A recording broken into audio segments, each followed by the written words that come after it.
All right, so we're going to talk about clinical cognitive psychology today. We're going to do a little introduction. So to start off, just a little bit about me. My undergraduate background is in psychology. And then before I came here to this program, I was in a PhD program for clinical psychology.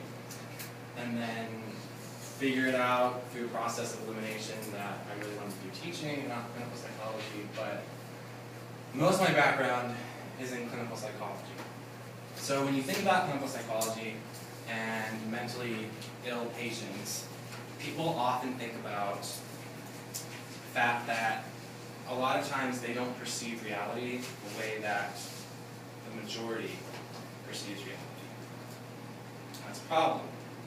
And that's what we try to fix in clinical psychology, is we try to get everyone on the same page with respect to what reality is. Are there people in the room telling you to do something? Are there voices in your head? What's reality, what's not? The thing that they don't really talk about in clinical psychology, but they do talk about in cognitive, hence hyphen, is that reality is subjective, and reality depends upon all of your sensory systems interacting together to form your experience.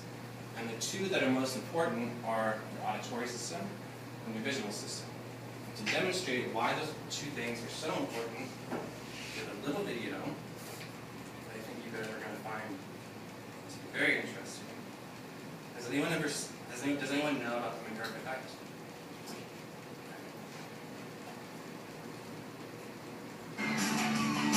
At any one moment, we are being bombarded by sensory information.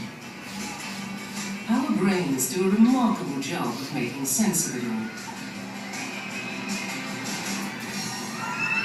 It seems easy enough to separate the sounds we hear from the sights we see. But there is one illusion that reveals this isn't always the case.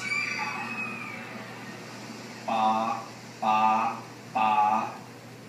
Have a look at this. What do you hear? Ba, ba, ba. Ba, ba, ba. But look what happens when we change the picture. Ba, ba, ba. Ba, ba, ba. Ba. And yet, the sound hasn't changed. In every clip, you are only ever hearing ba with a B. Ba, ba. It's an illusion known as the McGurk effect. Ba, Take another look. ba. Concentrate first on the right of the screen. Ba, Now to the left of the screen. ba. The illusion occurs because what you are seeing clashes with what you are hearing. In the illusion, what we see overrides what we hear, so the mouth movements we see as we look at a face can actually influence what we believe we're hearing. If we close our eyes, we actually hear the sound as it is. If we open our eyes, we actually see how the mouth movements can influence what we're hearing. Ba, ba, ba. It's a bizarre effect. Remember, the only sound you're hearing is ba with a B. Ba, ba, ba, ba. What's remarkable about this illusion is even knowing how it's done doesn't seem to make a difference. Ba. The effect works no matter how much you know about the effect. I've been studying the McGurk effect for 25 years now, and I've been the face in the stimuli. I've seen stimuli thousands of times, but the effect still works on me. I can't help it. The speech brain just takes in that information and doesn't care about what outside knowledge you bring to bear. Okay, so really what that video was demonstrating was that even for people who don't suffer from mental illness, reality is subjective.